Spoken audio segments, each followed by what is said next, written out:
Good day, guys, and welcome back to Jimmy's DIY. Today we will be replacing some towel railing brackets. As you can see, we'll be replacing these two ends on the towel rail. This side is still complete, but if you look on this side, this one is broken completely and is no longer usable. All you need is a star screwdriver and two new replacement brackets for the end. So what we did is we went to the local hardware store and we got this bracket. I think I paid maybe 45 Rand for it. So very cheap, very easy to do. And then obviously with this to fit them, we'll have to add new, what we call in a nail-in anchor. And this is what we call a nail-in anchor. It looks like this. So just make sure you've got the right size that's going to fit in the hole, and it should wedge in properly to keep your towel bracket nice and sturdy. Right, so I think what we're going to do is we're going to move closer, and then what we'll do is we will remove those screws and we'll fit the new brackets. Right, so firstly we'll just take a normal star point screwdriver and then we'll just start screwing this out of the wall. This should come out really easy. So let's take out this one.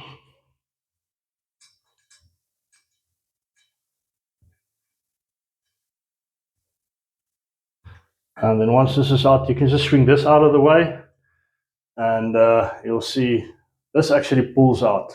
This is a two-piece that moves into each other. Oh, look how loose this thing is. Just pulls out of the wall.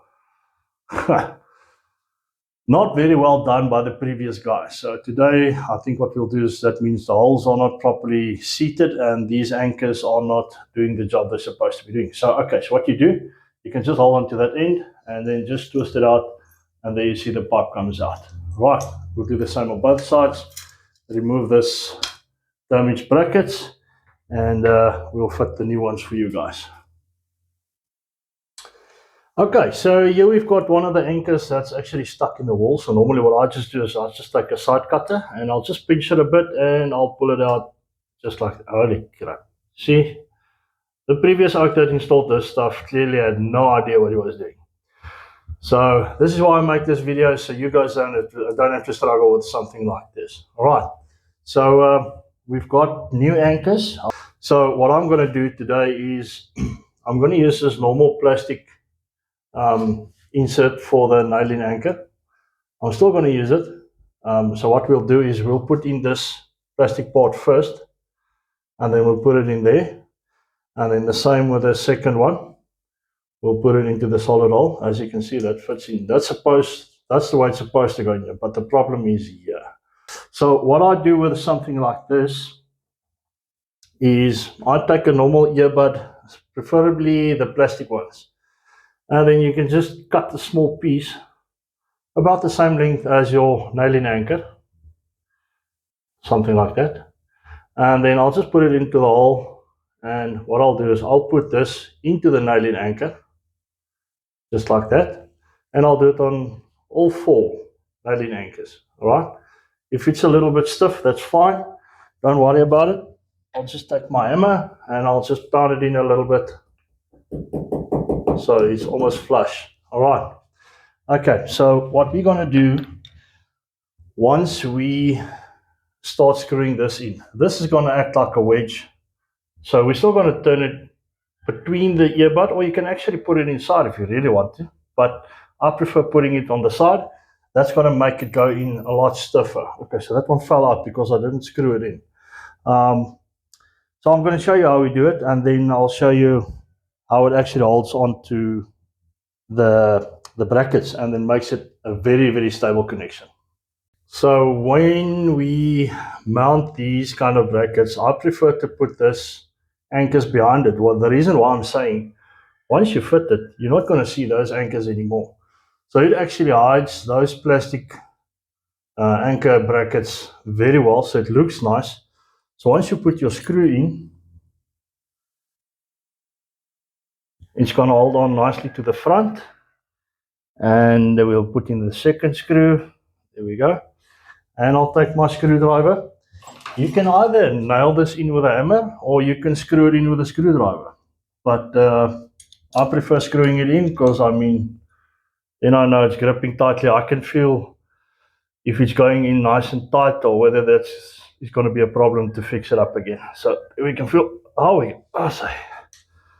And that little plastic wedge that I put in there actually makes a huge difference. So you'll see once we put this pipe in, this thing is not going to pull out like the first one did all by itself. Right, so we're going to tighten that. Right, so what we do, we're going to move over and then we will change it to the second one. So you guys can see once we fit that other pipe, we'll do the whole fitting and you'll see everything together. Let me just readjust my camera here. Right. So I've already fitted the other side, the anchors with the plastic inserts. I've already done that on this side. Put that pipe back in there. And then your holes should align with your current holes that you've got. I'll just take that screws, put them through, and just give it a push. Just like that. Just insert it slightly. Take your screwdriver and tighten it again.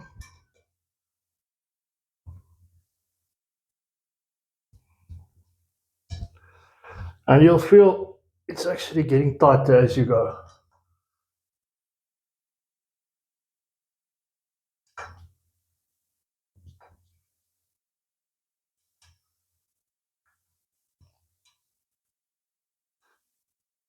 And there we go, a nice and sturdy handrail that can work. Anybody can do this, like I said. This is a real simple job. The most important thing that I'd like to show out is those little wedges I put inside these anchors. If you've got a hole in the wall and your anchors are loose, those wedges work perfectly. I mean, all they do is they just expand inside the hole, making everything grip to the concrete. And then this is what you get at the end of the day. Nice sturdy bracket, stuff don't pull out of the wall. Okay, so if you guys need any other videos, if you want to give me ideas on what we can help you with, please send me an inbox and I'll make you a short video and we'll sort you out from there. All right, sweet. Thank you.